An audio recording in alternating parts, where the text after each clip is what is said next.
Hey everybody, Ryan here. Alright, I'm going to go over all the games from the 12th of March 2021. Alright, if you haven't already done so, please hit that subscribe button in the bottom right hand corner of the screen. Helps me out, helps this channel getting close to 50 subscriber milestones, so please help me finish getting there. Alright, other than that, let's get started with the games from the 12th of March 2021. Alright, first game. Battle for first place in the West Division. Vegas versus St. Louis. And no Alex Petrangelo in this game because he's going to be out for extended period. Alright, Vegas won this one anyways, 5-4 in overtime. Alright, scoring started 14:48 into the first. Mark Stone 7th from Chandler Stevenson and Max Pacioretty. Then at 15:29, Vegas makes it 2-0. Jonathan Marchessault's 8th from Riley Smith. Then at 5:14 of the second, Brian O'Reilly scores, making it 2-1. His 9th of the year from Justin Falk and Zach Sanford. At 10-12, Tomas Nosek makes it 3-1 Vegas with his 2nd year from Dylan Coghlan and Nicholas Roy.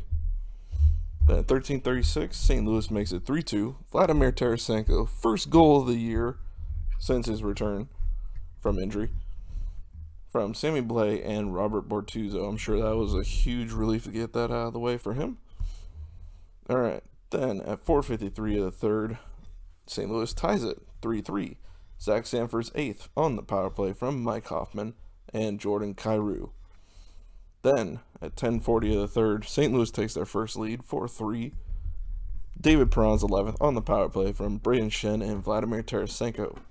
Then at 11:27, less than a minute later, Alec Martinez scores his 2nd from Shea Theodore and Nicholas Roy, making it 4-4 going into overtime. 2:38 into overtime, Riley Smith scores his 6th of the year from Jonathan Marchessault and Alec Martinez. Game-winning goal. Game over. There you go. St. Louis gets a point. Vegas gets 2. Alright, so let's see who had multiple points. Riley Smith had a goal and an assist. Nicholas Roy had 2 assists. Alec Martinez, goal and assist. And I believe that is it for Vegas. St. Louis side, we have Zach Sanford, goal and assist.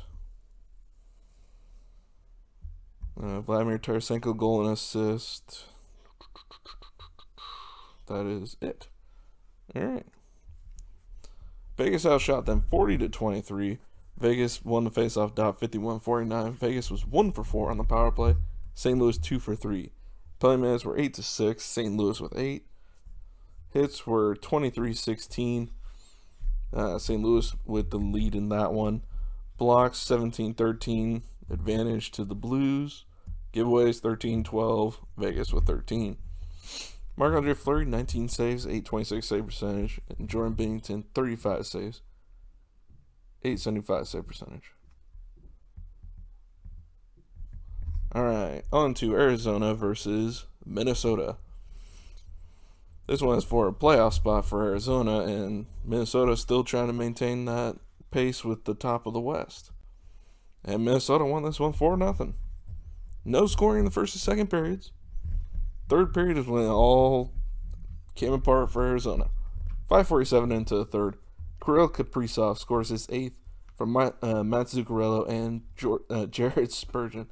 I don't know why I wanted to say Jordan there. 8:10 into the third, Kirill Kaprizov scores his 2nd of the game, 9th of the year, from Nick Bustad and Matt Dumba. At 19:01, Jonas Brodin scores his 5th from Matt Zuccarello. Then at 19:11, Kirill Kaprizov finishes his first career hat trick, 10th of the year, from Matt Zuccarello and Carson Soucy. Kaprizov, hat trick. Awesome. Zuccarello, 3 assists. Let's see, anybody else with multi-points? No, actually, that's it.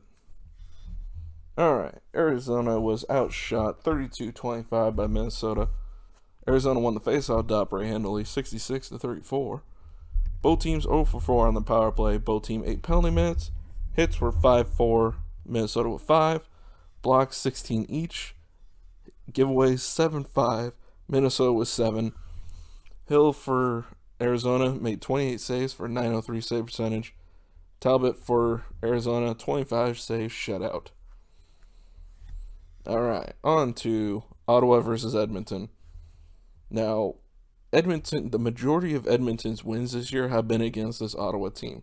I think Ottawa has won one of their matchups so far. I think this is year 6 or 7 already on the year. So, Ottawa, I think, is done seeing Edmonton at this point. And Edmonton just doesn't want to play anybody else. Once again, Edmonton killed them 6-2. It took 10 seconds for the first goal of the game. Connor McDavid, 10 seconds into the first period, his 17th from Leon Draisaitl and Kailer Yamamoto. Then at 3:06 into the first, Ottawa ties it. Thomas Chabot's 4th from Nikita Zaitsev and Austin Watson. Then at 13:45 of the first, Tyson Barrie scores his 4th from Connor McDavid. All right, so 2-1 going into the second. 9:19 into the second, Brady Tkachuk's 9th on the power play from Tim Stützle and Drake Batherson. It's tied 2-2 at this point. Ottawa is probably riding high at that point going, woohoo, we might actually be in this game. No, it goes downhill from here. 13:55 into the second, Darnell Nurse's 8th from Chris Russell. Then at 18:50, Leon Draisaitl's 15th on the power play from Connor McDavid and Tyson Barrie. It's now 4-2 going into the third. Not the end of the world. That's still possible. Then at 5:05 of the third, Tyler Ennis scores his 3rd from Ryan Nugent-Hopkins. 3-goal lead at that point. Then at 15:48, they expand it to 4-goal lead. Gaetan Haas scores his 2nd from Tyler Ennis and Adam Larson. There's your game. All right, Tyler Ennis had a goal and an assist in this game. Connor McDavid had a goal and 2 assists. Leon Draisaitl, a goal and an assist. Tyson Barrie, a goal and an assist. Yeah, pretty much the usual suspects with the multi-points other than Tyler Ennis. Then no multi-points for Ottawa. So there you have it. Connor McDavid now up to, 41 points. There you go. League leader in points. And I believe assists. And close to goals even too. All right, Edmonton outshot Ottawa 37-25. Edmonton won the faceoff dot 56-44. 1 for 2 on the power play for Edmonton. 1 for 2 for Ottawa. 1 for 4 for Edmonton. 8 penalty minutes for Ottawa. 4 for Edmonton. Hits were in favor of Ottawa 37-19. Blocks 17-10 in favor of Edmonton. Giveaways 13-11. Edmonton with 13. Dackard for Ottawa got the loss, 31 saves, 838 save percentage. And Smith for Edmonton, 23 saves, 920 save percentage for the win. On to LA versus Colorado. Colorado won this one 2-0. There you go. Pretty straightforward with the scoring, as you see. 9:18 into the second, Mikko Rantanen's 13th from Ryan Graves and Devon Taves. Then at 18:37, Nathan MacKinnon's 6th from Mikko Rantanen. Colorado absolutely outshot them, 46-18. LA won the faceoff dot, 51-49. LA 0 for 3 on the power play. Colorado 0 for 2. Penalty minutes 11 for Colorado, 9 for LA. Hits were 14-5 in favor of LA. Blocks 23-9 in favor of LA. Giveaways 8-3, LA with 8. Pearson for LA, 44 saves, 978 save percentage for a loss. And Grubauer for Colorado, 18 saves for the shutout. Alright, I didn't write it down, but the one fight in this game was between Dan Renouf and Matt Luff of LA. So, there you have it. Renouf I don't know much about. Luff does not seem like much of a fighter. I don't think he's ever fought in the NHL. I don't know about the AHL or juniors. But I don't know how this fight probably went. I'm not surprised this Renouf guy for LA guy, or not LA, for Colorado got into a fight. He seems like a gritty guy, definitely a gritty defender, so not surprised for him. Luff seems kind of more surprising, but we'll have to see how that one went. All right, on to the disappointment for me for the evening. Heavy disappointment. San Jose versus Anaheim, and Anaheim was slapped around pretty easily. 6-0, San Jose won. 7:57 into the first, Tomas Hertl, who has returned from COVID protocol, scores his 7th on the power play from Brent Burns and Timo Meier. 37 seconds into the second period, Vander Kane scores his 10th from Brent Burns and Kevin Labanc. Oh, by the way, Timo Meier returned from lower body injury as well in this game. 5:58 into third, Erik Karlsson's 2nd on the power play from Labanc and Couture. That 8:03 into third, Meier's 5th from Nieto and Hertl. Then at 9:16, Kevin Labanc's 6th from Vander Kane and Mario Ferraro. At this point, the Ducks pull Gibson because he just looks like he's given up. And the team has pretty much given up around him at this point too. Then at 14:59, Frederick Handemark scores his first career goal for the Sharks. Congratulations to him. Alright. So, Anaheim actually outshot them 34-27. They mostly had the advantage in the shots from the first and second period when they outshot them. Third period, they just, I don't know, it looked like a junior, not even a junior team.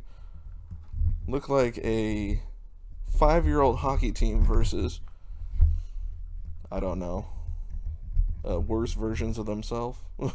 Not worse version, but a little bit better version than themselves. Because these two teams are basically 1 point apart, but even then, San Jose made them look bad in this game. Face-offs were 53-47 in favor of Anaheim. San Jose 2 for 2 on the power play. Anaheim continuing their terrible penalty kill streak. Anaheim 0 for 1 on the power play. Penalty minutes were 9-7, Anaheim with 9. The one fight tonight was between Delorier of Anaheim and Curtis Gabriel of San Jose. You watch the San Jose feed that make it seem like Curtis Gabriel absolutely won this fight. He did not. It was honestly an even fight. They both were bleeding. Curtis Gabriel was bleeding from the cheek because he actually was punched, and that one caused bleeding, where he punched Delorier's helmet, which pushed his visor into the bridge of his nose, which caused the cut. Both were bleeding, and you'd guess from the way Curtis Gabriel was celebrating afterwards that he had just absolutely destroyed somebody. He did not. He literally was holding on to Delorier's jersey to keep him from punching him anymore at the end of the fight, so it is what it is. But at least it wasn't that Ryan Reeves fight for him where he got just obliterated in the fight. Although he won again that Kyle Clifford fight that he had against St. Louis last week, or earlier this week. So, looks like, to me, I would rate him a 1-1-1, because the fight with Delorier was a draw. Near one really got anything really good in. If you enjoy fighting, go check it out. Alright, moving on. Hits were 26-23 in favor of Anaheim. Blocks 10-9 in favor of San Jose. Giveaways 13-12. San Jose with 13. Dubnyk 34 saves for the shutout for San Jose. Gibson 19 saves, 792 save percentage. Continuing his streak of sub-900 save percentages. And Miller 2 saves, 667 save percentage. He allowed 1 goal, the Handemark goal. And so he was 2 for 3. That's why he had the 667 save percentage. Alright. There you have it. That's all the games for today. Wait, yeah, that is all the games for today. There you go. Alright, other than that, I will see you all next video. Make sure to subscribe if you have not done so already. And if you have subscribed, thank you for subscribing. Either way, thank you for watching this video. And I will see you all next time around. Make sure to like, comment, and share. Bye, everybody.